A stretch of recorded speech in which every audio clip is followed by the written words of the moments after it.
நீங்க black coffee ட்ரிங்கரா, அதுவும் சுகரே இல்லாம பிளாக் காஃபி எடுத்துப்பீங்கன்னா அப்போ உங்ககிட்ட இந்த 3 யூனிக்கான கேரக்டரிஸ்டிக்ஸ் இருக்கும். Number 1, black coffee with no sugar. இவங்களோட காஃபி ப்ரிஃபரன்ஸ் மாதிரியே இவங்களும் ரொம்ப ஸ்ட்ரைட் ஃபார்வர்டா தான் இருப்பாங்க. என்ன சொல்ல நினைக்கிறாங்களோ அதை டக்கு டக்குன்னு சொல்லிடுவாங்க. உள்ள ஒண்ணு வச்சுட்டு வெளியில நல்லவங்க மாதிரி மாஸ்க் போடுற ஆள் நீங்க கிடையவே கிடையாது. உங்களோட கம்யூனிகேஷன் வந்து கிளியரா இருக்கும்.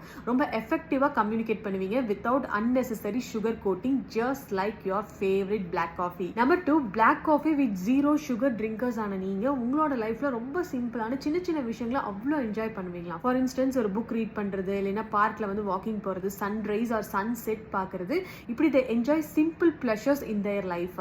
மினிமலிஸ்ட் லைஃப் ஸ்டைலை லீட் பண்றது உங்களுக்கு அவ்வளோ பெரிய ஹாப்பினஸ் கொடுக்கும். நம்பர் 3, இவங்க கிட்ட வந்து ஒரு high levels of self discipline நம்ம பார்க்க முடியும். என்னதான் இவங்களை சுத்தி இருக்கிறவங்க எல்லாருமே நல்லா சுகர் போட்டு ஸ்ட்ராங்கான டேஸ்டியான காஃபி எடுத்துக்கிட்டாலும் இவங்க வந்து ரொம்ப கண்ட்ரோல்டா டிசிப்ளின்டா எப்படி பிளாக் காஃபி எடுத்துக்கிறாங்களோ அதே மாதிரி தான் இவங்களோட லைஃப்ல இவங்களோட கோலை அச்சீவ் பண்றதுலயும் இவங்க ரொம்ப ரொம்ப டிசிப்ளின்டா இருப்பாங்க.